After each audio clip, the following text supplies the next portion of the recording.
Good evening. Good evening.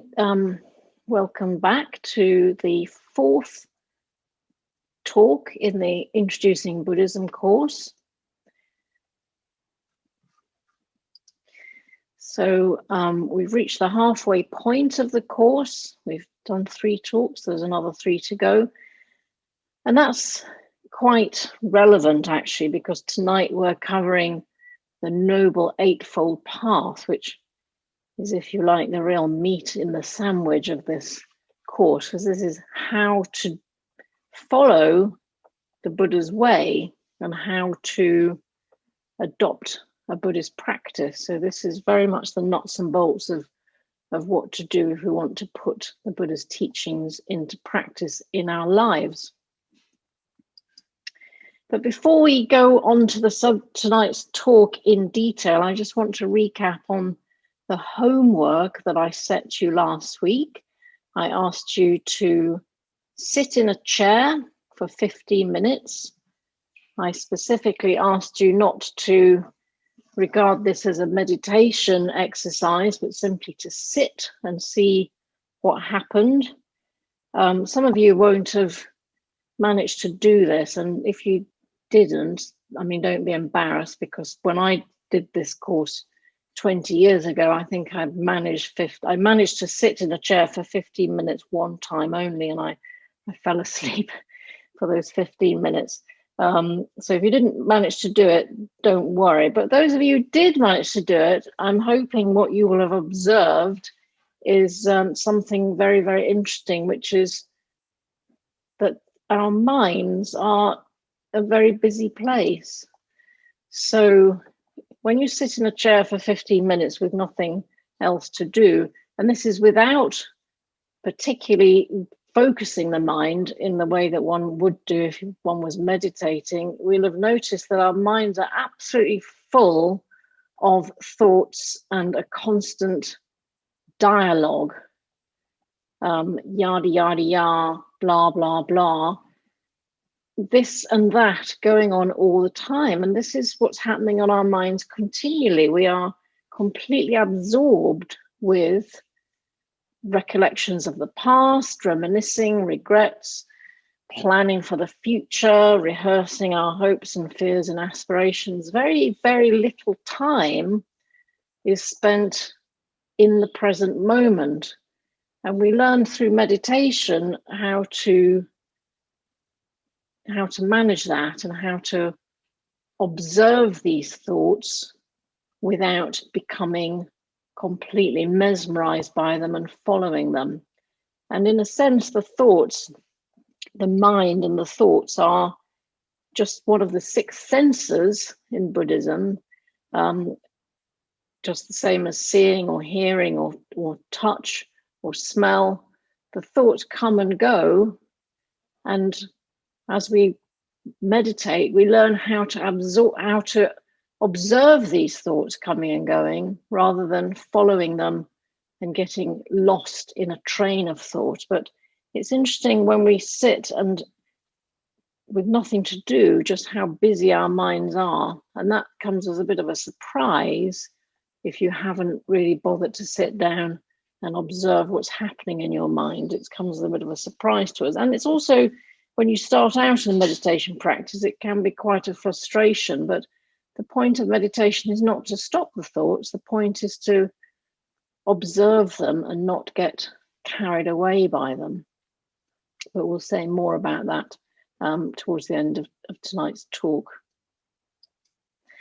So tonight's talk really gets into the thick of it, really, how to walk the Buddha's way. And just a little recap, what we've covered in last week's talk was the 4 noble truths, the truths that we need to recognize, those who would be ennobled by these truths. And the first truth is that there is suffering, life is hard, life is difficult, we have difficulties, and that is an inevitable part of life. But the reason the Buddha taught there was a reason why there is suffering and dissatisfaction in life, and that is because we want things to be other than what they are. We will not accept that life is how it is. We feel it should be the way I would like it to be. I don't want the things that I don't like, and I want more of the things that I do like. And that constant disappointment, the constant failure of life to deliver to us the things that we like and to not deliver to us the things that we don't like, is the cause of suffering and dissatisfaction. But the Buddha taught that there is a way out of that. There is a path that leads to the cessation of suffering, and that path is what we're going to cover tonight. That is called the Noble Eightfold Path. And we had a very brief introduction to this last week. We talked about the 8 elements of the path being divided into 3 aspects. There's the aspect of wisdom, ethical conduct, and mental discipline. But before we get onto that, I just want to say that in Buddhism, traditionally, there are said to be 3 fetters, 3 things that will really hinder your progress towards walking down the Eightfold Path and following the Buddha's way, things that will keep you trapped in that circle of suffering and that circle of desire and delusion. And these are the 3 fetters. The first one is a firm belief in the self.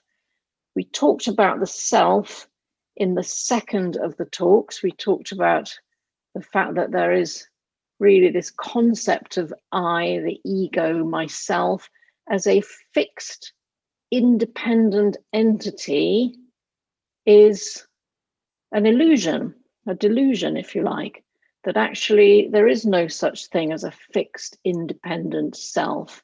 We are not fixed. We are subject to change.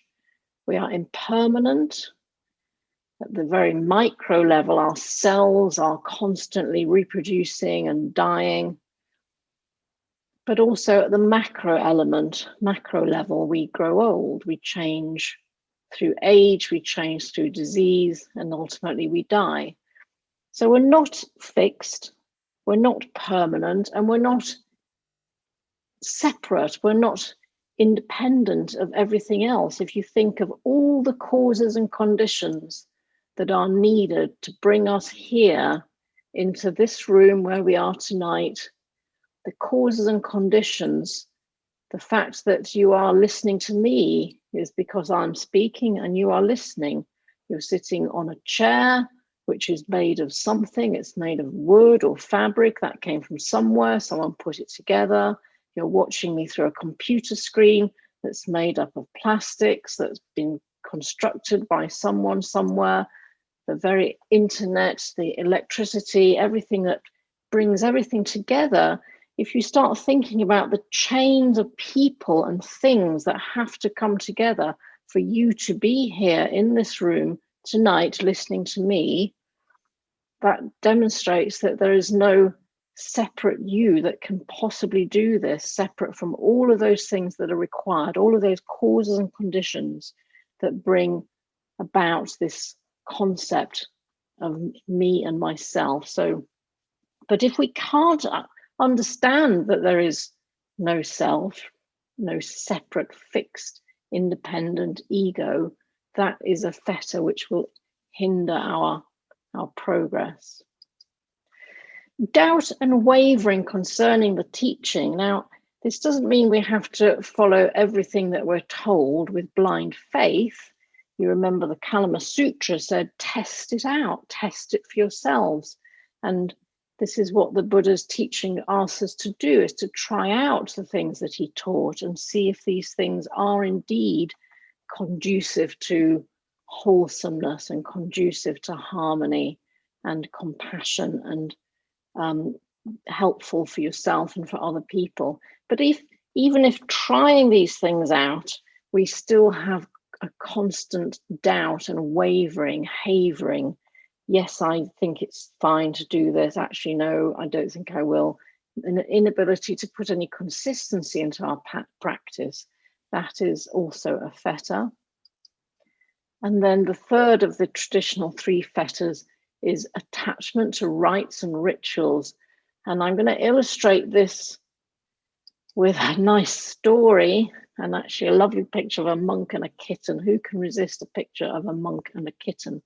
But this is a very nice story of a monk who was meditating in the forest in Thailand, and there were lots of cats roaming around in the area, and this particular kitten attached itself to the monk and was very, very playful, and that was really fun. But when the monk was meditating, the kitten was constantly distracting him, and it became such a nuisance that in the end he plaited a rope out of grass and put it round the cat's neck and tied that to a tree. So while he was meditating, the cat was tied to a tree.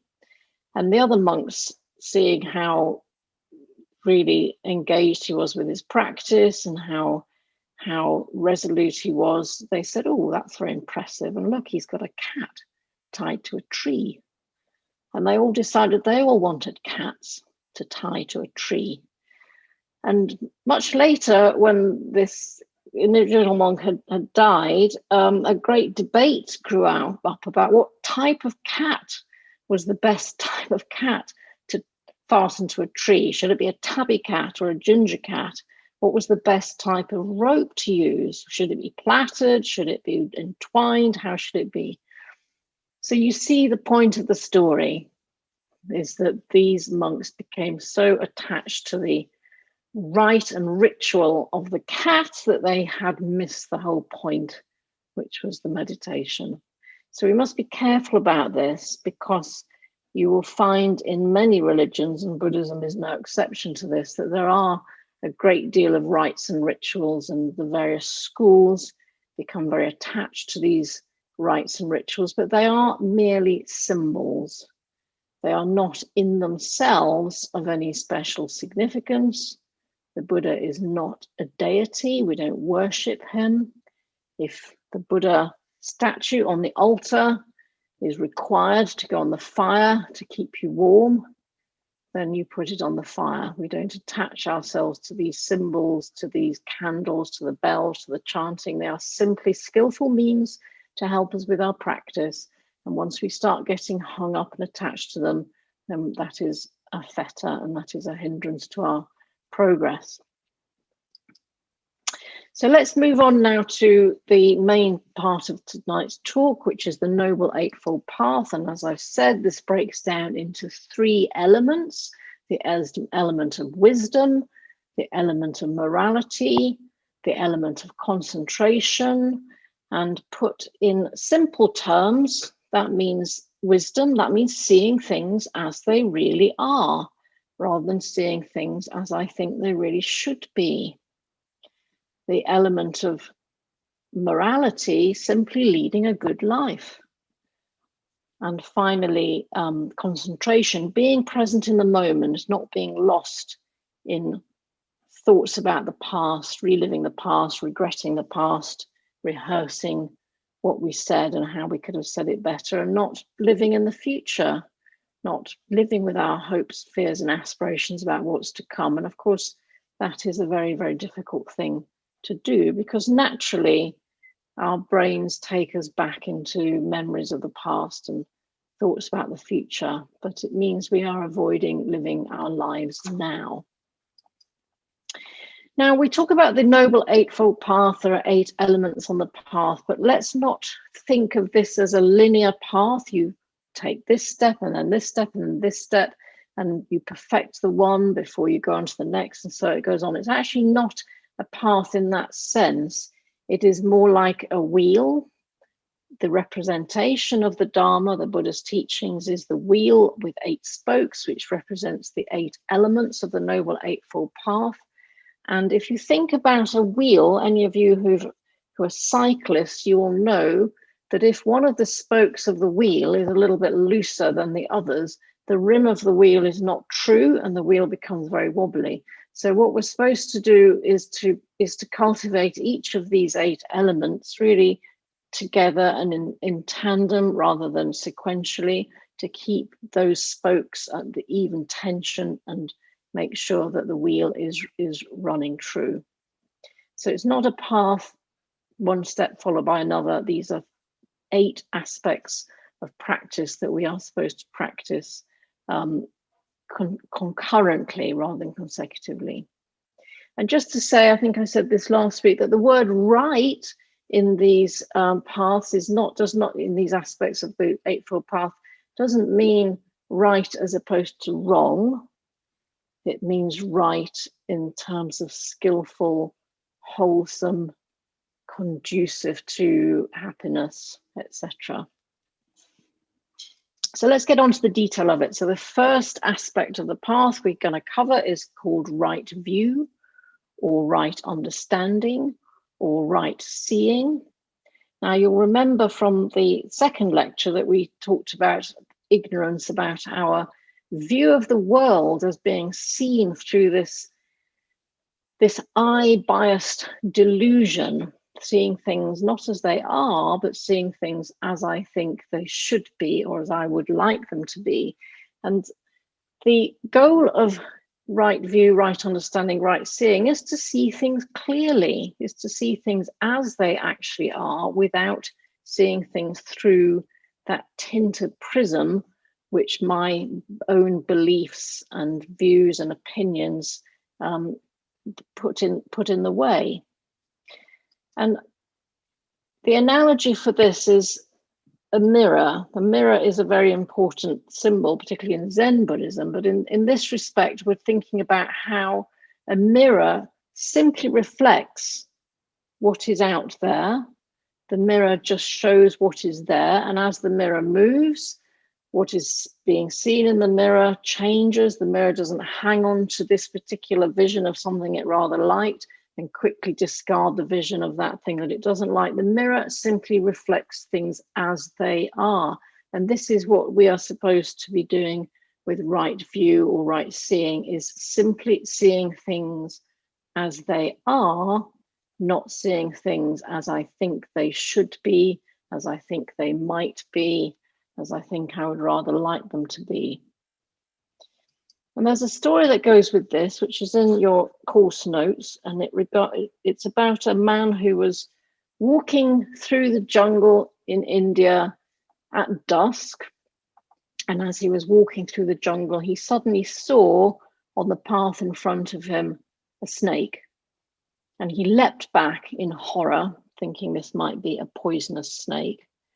And the Buddha was nearby and said, "Look again." And he looked more closely and saw that it was actually a piece of rope.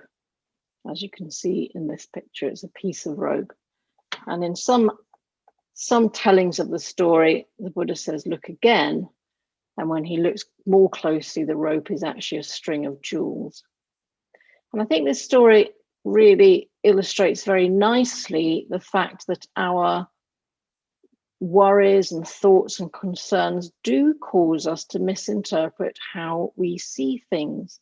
So this is a man walking through the jungle at dusk in India. The possibility of a snake being there is very, very real. So when he saw the piece of rope, he mistook it for a snake. It was the causes and situations that he was in, that thought was in his mind, there could be snakes here. And then he saw the rope and he didn't see it for what it truly was. He saw it as a snake. And that's really a good example of a seeing that is colored by my preconceptions and judgments, rather than seeing things as they actually are. However, for us to see things clearly, it is very difficult if we have minds that are full of preconceived notions and ideas. And this is another story, which I think is in your course notes as well, regarding, it's a Zen story. So this is regarding a professor, a teacher, who decides to go and visit the local Zen master to learn about Zen Buddhism. This is a very senior teacher from the university, and he sits down in front of the Zen master and says, "I've come to learn about Buddhism from you." And the Zen master says, "Good, but before we start, let's have a cup of tea," and gets 2 cups and pours a cup of tea for himself, and then he pours a cup for the teacher, and he pours and pours and pours until the tea is pouring over the cup and flowing out onto the table. And the teacher says, stop, stop, stop, stop, the cup is full, pour no more. And the Zen master said, this is what your mind is like. Your mind is so full of ideas and opinions, I can't put anything else in there. You need to empty out your cup, empty out your ideas and opinions before we can put anything else in there. And this is one of the things that stops us from seeing things clearly, is because we are so full of our own thoughts and ideas about how things should be, how things ought to be. My own ideas and opinions are very dear to me, and that actually stops us from seeing things clearly, because there's literally no room in our minds for anything else to go in, because it's so full of myself and my thoughts. The second aspect of the Noble Eightfold Path is called right intention, right thought, right motives. And this leads us back to something we talked about in the second class, which was these 3 fires, 3 poisons, the deluded way of seeing things, which leads us to want things, greed, wanting, attachment, and leads us not to want things, so hatred or aversion. And these intentions, these thoughts, these really colour our motives when we start upon the Noble Eightfold Path, and we need to let go of these underlying intentions before we can lead to right intention, right motivation, wanting to follow the Buddhist path for wholesome reasons. And traditionally in Buddhism, there are ways in which we counter these three fires. So we intend, in right intention, we have an intention to let go of our desires and wants and attachments, to counter that intention of desire by letting go of what we'd rather like and what we'd rather think we need. The intention of goodwill, which counters that intention of ill will, of aversion, of hatred. And the intention of harmlessness, which counters the intention of harmfulness. So these are the 3 elements of right intention: to let go, to go about our way with goodwill, and to try and avoid harm, so do as little harm as we can. So those 2 elements of the Noble Eightfold Path constitute the wisdom pillar. So these are 3 pillars of Buddhism: wisdom, morality, and concentration or awareness.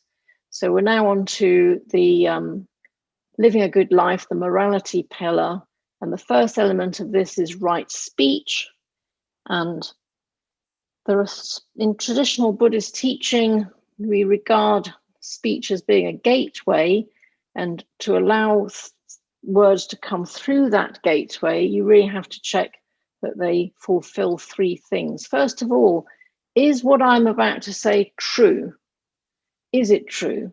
And if it isn't true, don't say it. In other words, we don't want to be untruthful. We don't want to lie. Our right speech should be truthful. Secondly, is it kind? Is what we're going to say kind, or is it unkind? If it's unkind, then let's not say it. And finally, is it necessary? Is it a frivolous, trivial line of conversation that we're about to embark upon, or is it something that's necessary to say? So if you think about speech, because we can do so much harm with speech, and not just spoken word, but written word as well. If you could apply these 3 tests to your own speech, is it true? Is it kind? Is it necessary? This will lead you towards right speech rather than harmful speech. And of course, in today's world, it's not really even just about spoken word or written word. There is so much out there in social media which is neither true kind nor necessary and cause us so much harm, we need to be careful about this as well. And this is an element to right speech, which is fit for the modern world, really, because this is how we communicate with ourselves, with each other in the world of today. But it is very easy to cause harm through incorrect speech, through social media. Right action. So I said right at the beginning of the course that there is no concept of sin in Buddhism. There's nothing that's it, you've sinned, you can never atone for this. But that doesn't mean that Buddhists are completely amoral beings. There is indeed an ethical code that underpins a Buddhist practice, and that really consists of a number of things that we undertake not to do. Now, for lay practitioners, there are 5 precepts, things that we undertake not to do. For monastics, there are many more than that, but we'll concentrate on the 5 precepts, the things that we undertake not to do when we start to lead a Buddhist life or follow a Buddhist practice. And the first of these precepts is we undertake not to kill or cause harm to other living beings. Now, note that the precepts are couched in negative language. We undertake not to do these things. Obviously, the positive corollary of this is that we try to be helpful and kind and harmless and actually be of benefit to other living beings. You can interpret these precepts in different ways, in whatever way really is appropriate for you. Some people would interpret this precept as saying that Buddhists should be vegetarian. Some people would interpret these precepts as saying Buddhists don't harm anything at all and would avoid stepping on insects or things of that sort. There are different degrees of this, and it's really what is appropriate for you. So if a bear leaps out of the woods and is about to tear your throat out, you might be advised to take action which might even involve harming the bear to avoid losing your life. You have to think, what is appropriate to me? So some people interpret this precept as saying, yes, Buddhists are vegetarians and don't tread on insects. Not all Buddhists are vegetarians, and not all Buddhists go to the trouble of sweeping insects out of the way. But in general terms, we try not to harm other living beings. We try to be kind and helpful to other living beings. And that harm isn't just killing people, but it's actually hurting people and hurting other things in all sorts of different ways. So it's actually a much broader topic than simply not killing or not or being a vegetarian. We actually try to be helpful and kind to everything. The second of the 5 precepts is not taking what is not given. Now, on a crude level, this would mean not stealing, but on a much broader level, not taking what is not given means things that people don't particularly want to give you that you take anyway. And I'm thinking in particular of taking people's time. You know, when people want to get on and do things, if you're standing chattering and wasting their time, you're taking from them what they have not freely given to you. So not taking from people what is not freely given. And of course, the positive corollary of this is being generous. And that's another thing that we're going to talk about in a later talk. Avoiding sexual misconduct. Now, again, you can interpret this in a number of different ways, but this is not just a simple prohibition of, for example, having sex outside of marriage, adultery, anything of that sort. This is more about not treating other people as objects for your own gratification, not indulging in relationships with others which are harmful because of, for example, an imbalance in the power relationship between you.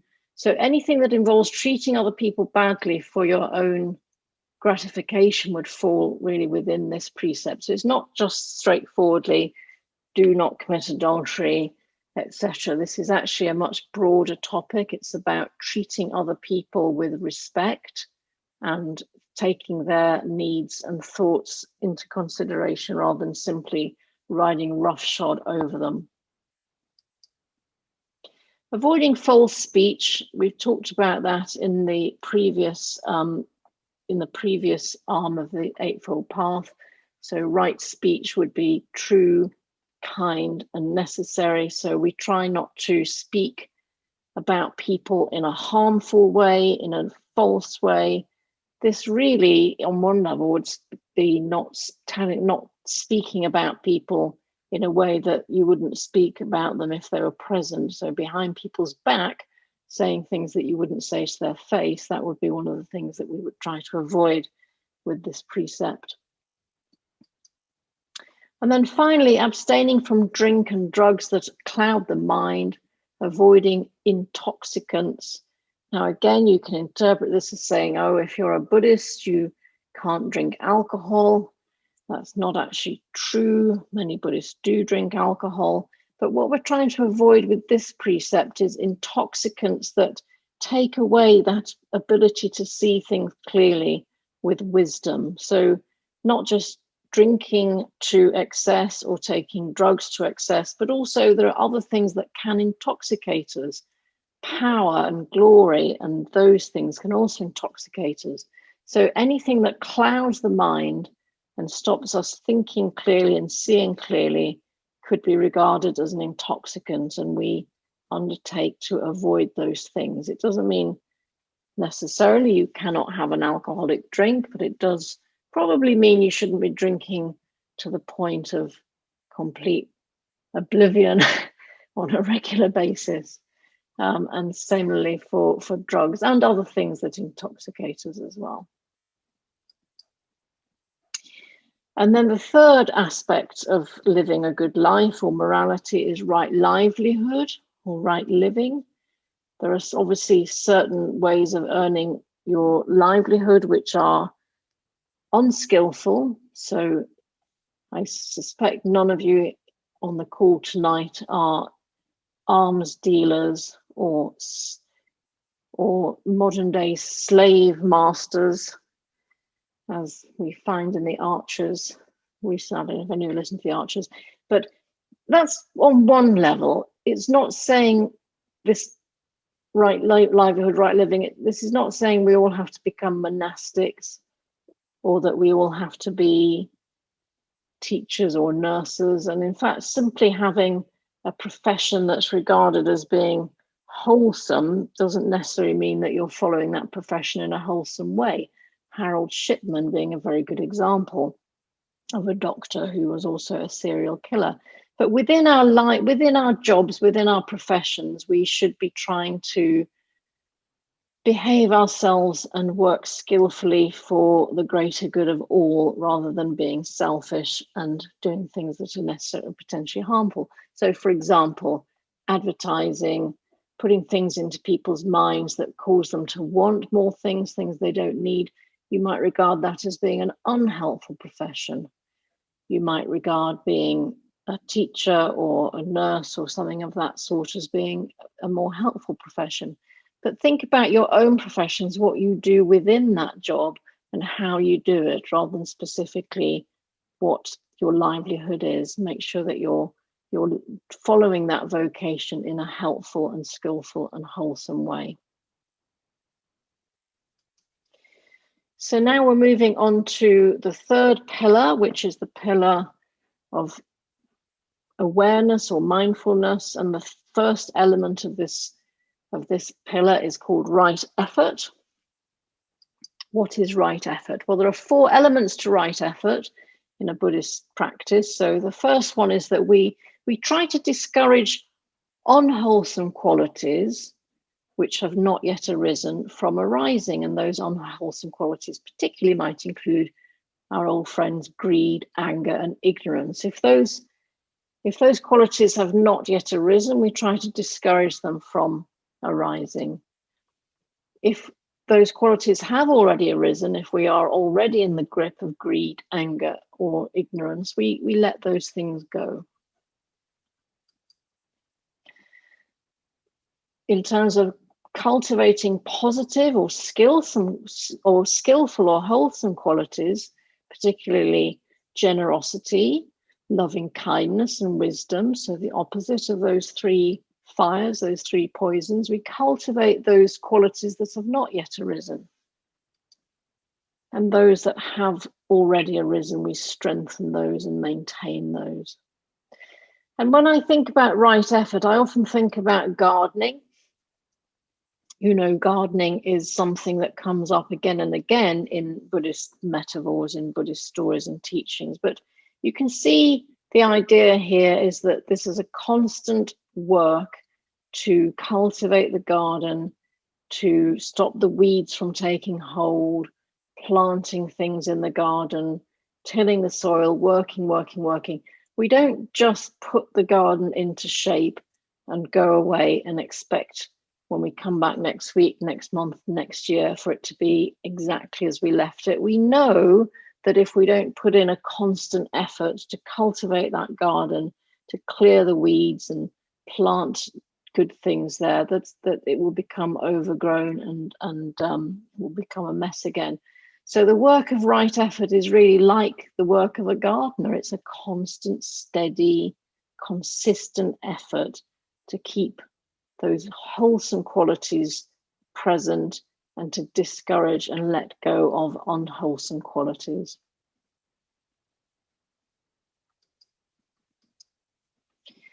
Right mindfulness or right awareness. There's a great deal of mindfulness seems to be everywhere nowadays, doesn't it? You can go to mindfulness courses, you can get mindfulness apps. What are we mindful of in Buddhism? And another word for mindfulness is awareness. What should we be aware of? Well, simply put, we are aware of those 5 aggregates that constitute our experience. So we're aware of our body, our form, we're aware of the sensations that are coming in from outside, we're aware of those thought processes that are constantly taking shape and running away. And all of that takes place on this great stage, if you like, of consciousness. That is if you like, the theatre on which these various elements appear, the theatre of consciousness. So we need to be aware of these different aspects of our existence. And when I talk about awareness, we need to be really aware without necessarily thinking and pondering on the thing itself, simply to be aware of it. And the example that we're given is just pinch your arm. Maybe you could all do that now. Just grab hold of a little fold of flesh in your upper arm and give it a good pinch.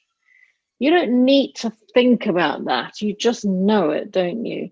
You don't need to think about why that sensation is there. There is simply a sensation and you are aware of it. And awareness of our thoughts, awareness of our feelings, awareness of the various sensations that are coming in and out of consciousness should be as direct and immediate as that feeling of that pinch on the upper arm. You feel it, you're aware of it, no further discussion needs to take place. It's reached consciousness, you've noted it. Now, in terms of awareness, I've talked about awareness of things coming in from the outside. So that's almost like an up and out awareness. But the final element of the Noble Eightfold Path is the element of right concentration. And this is more of down and in, looking into the thoughts, looking into our minds, if you like, and seeing what's going on there. Now, if you did the 15 minutes sitting in a chair exercise, you will know that your mind is a very busy, noisy, chaotic place. And if you're going to try to see things clearly and understand where you're going and have the right intention and motivation to follow the Buddhist path, somehow we have to acquire the ability to focus, to concentrate, if you like, to look down and in on something. And Unfortunately, in this day and age, our ability to concentrate is very much eroded by the fact that everything that comes into our sphere of consciousness is just so quick and immediate. You know, Twitter, those little snippets of words that mean that somehow the ability to concentrate on anything for a long time is getting eroded more and more and more. And I like this picture here of the people sitting in the lecture room playing with their smartphones. And I'm going to tell you honestly, when I'm sitting in a lecture or a meeting or anything and my phone is in my pocket, it is almost impossible not to reach for that phone. The instant the talk or the discussion gets boring, I think, oh, I've got the whole world here in this phone. I can just take it out and have a look at it. Honestly, it's like an addictive drug having those smartphones there, and it just takes us away constantly from what's happening in the here and now. We just drift away. If we're not drifting away into thoughts, we're drifting down into what's happening on the phone, the latest message that's pinged in. It's eroding our ability to concentrate. And this is where meditation is very important, because we are retraining our minds to focus. When you start a meditation practice, you usually start with a practice, for example, a Vipassana practice, which focuses on, for example, the breath or something of that sort. And you gently bring your mind, bring your thoughts back from when they've wandered off, back to the thing, back to the breath, back to the thing. And it does get easier. Meditation, like any muscle that you train, gets more and more, gets easier and easier to do it. Certainly to begin with, it is very difficult to concentrate on the breath for even 10 consecutive breaths, but little by little we get better at doing it. But certainly in today's world, where everything is presented so quickly and we can literally at the touch of a button, you can have the whole of the world of the internet at your fingers, it's very, very difficult to concentrate. But we have to practice how to concentrate and how not to let our minds wander. Because as the Dalai Lama said, when asked what surprised him most about humanity, he answered, man. Because he sacrifices his health in order to make money, then he sacrifices money to recuperate his health. And then he is so anxious about the future that he does not enjoy the present. The result being that he does not live in the present or the future. He lives as if he is never going to die, and then he dies having never really lived. And I think you probably all get the point of that, is that if we are not present in this moment in our lives now, then where are we? Because this is all we have, is this moment. The past has gone, the future hasn't come yet, but so little of our time is spent in this moment. So much of it is spent lost in the past or lost in the future. We aren't actually living now. We aren't living our lives. And at the end, when the end comes, you say, that was it. Do I get another? No. So live your life now. Don't waste it by dreaming about the future or regretting the past. And this is a really nice, I found this on the internet from a school page actually. And this is a very nice overview of the Noble Eightfold Path in everyday life as we might put it into practice for ourselves. So, right understanding, am I seeing what's really there or what I want to see? Right intention, am I truly committed to living compassionately? Right speech, am I saying anything behind people's backs that I wouldn't say to their faces? Right action, do I always practice what I preach? Right livelihood, have I lost sight of my vocation? Right effort, am I pushing myself too hard or not hard enough? Right awareness or right mindfulness, am I fully aware of the present moment? Right concentration, am I focusing on the right things? I thought that was quite a neat little slide there. So that's the Noble Eightfold Path. And you might say, oh, that is quite a big ask, isn't it, to do those things? Because once they're presented like that, you think, oh, that's quite difficult. But I just want to remind you that you have everything you need to do this practice. You don't need anything else from out there, any special things, special equipment. You don't need anything else in here. You have it all.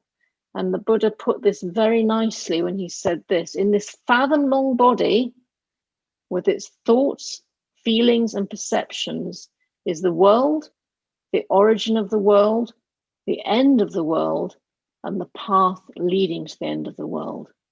So those are the Four Noble Truths. We have everything that we need to follow the Buddha's path and to reach that end of the road that he was describing to us, that cessation of suffering, nirvana. We have everything we need to do that. We just have to get on with it.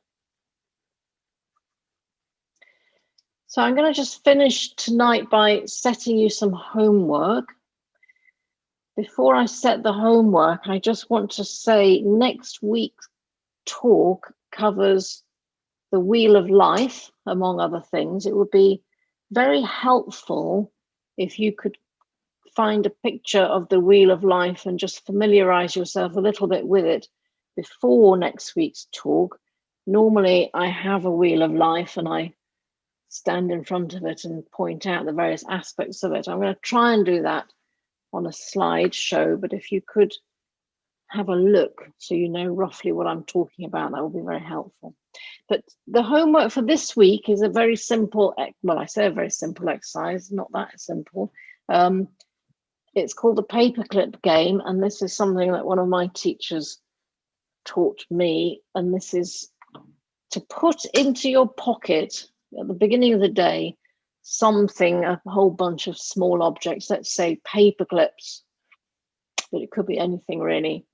And each time you are aware that you say no to something, you're aware you resist something, each time you are aware of some aspect of life that you won't accept, that you resist, then you take a paperclip out of the pocket and move it to the other pocket, from your left pocket to your right pocket, let us say. And then you see at the end of the day how many paperclips you've transferred from one pocket to the other.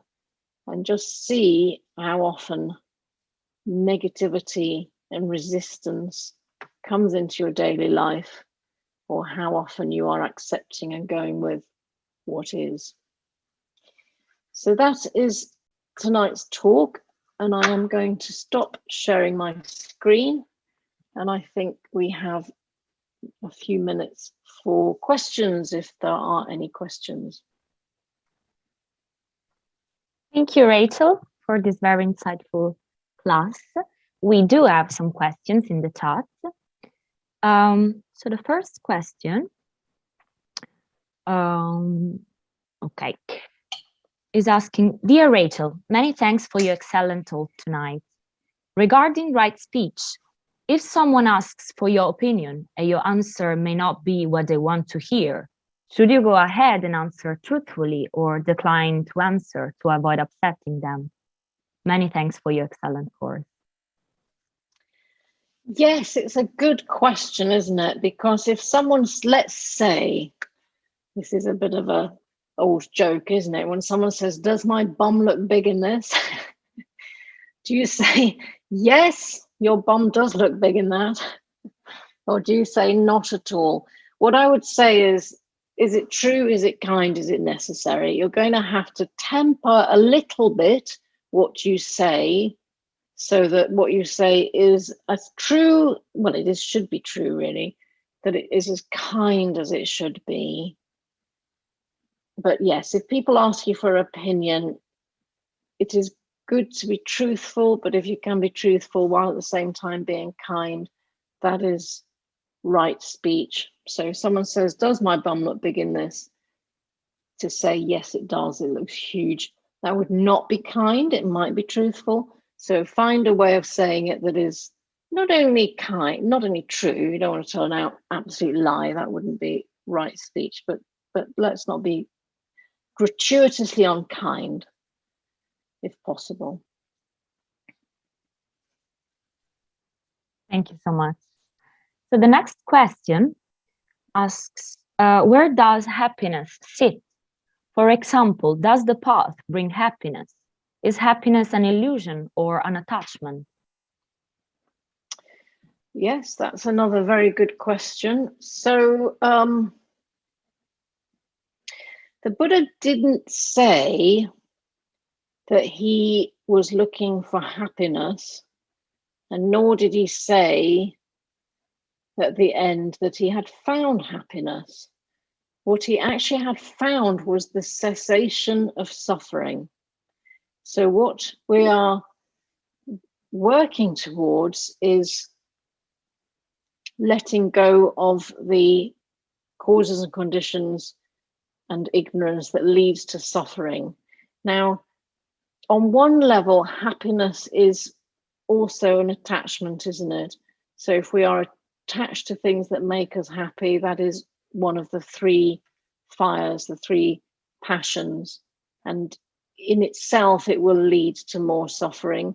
So I guess what we're trying to, I'll use the word achieve, if that's probably not a really good word, but what we're looking for isn't really happiness, it's equanimity, contentment, just to be at peace with things as they are, rather than looking for blissful experiences, because that is ultimately is a delusion as well, and it is ultimately something that will keep us attached more firmly to those little circles of greed, aversion, that deluded way of thinking things. So I'd like to think that we would, through following the Buddha's path, become happy, but that isn't the goal of it. The goal of it really is to be content, to be at peace with life the way it is,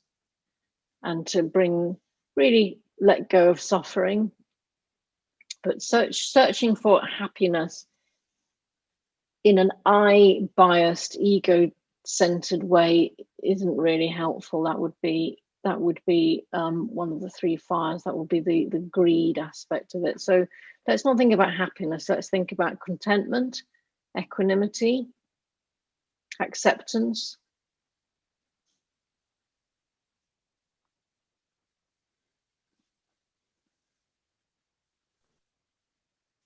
Thank you. So the next question is asking, doesn't the idea of avoiding false speech in the path, right action, already fall under the path of right speech? Say that again, Lavinia.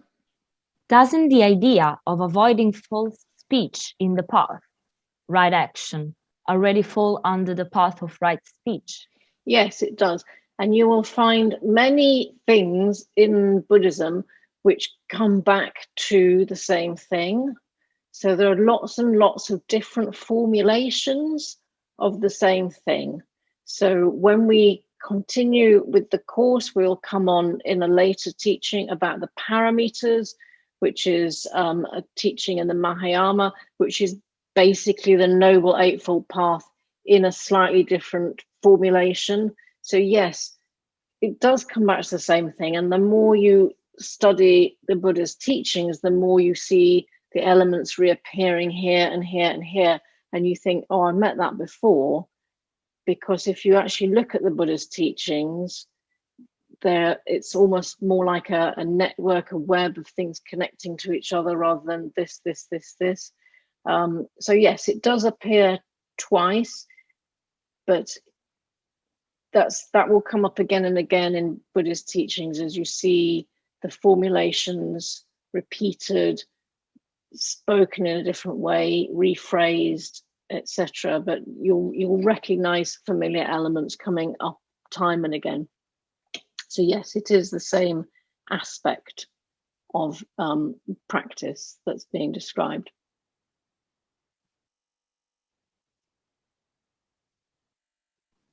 Thank you. Have we got time for another question, Rachel? I think we can take one more, yes. Thank you. So, how do Western and affluent Buddhists who aren't vegan answer the first precept of not causing harm to other living beings? The example of defending for your life doesn't apply in the scenario of those who aren't in dire need. So why are we not all vegans? Well, actually, that's quite an interesting question, because if you go to Tibet, actually, I haven't been to Tibet. I've been to Nepal, though. I've been very close to Tibet, where everyone there is vegetarian.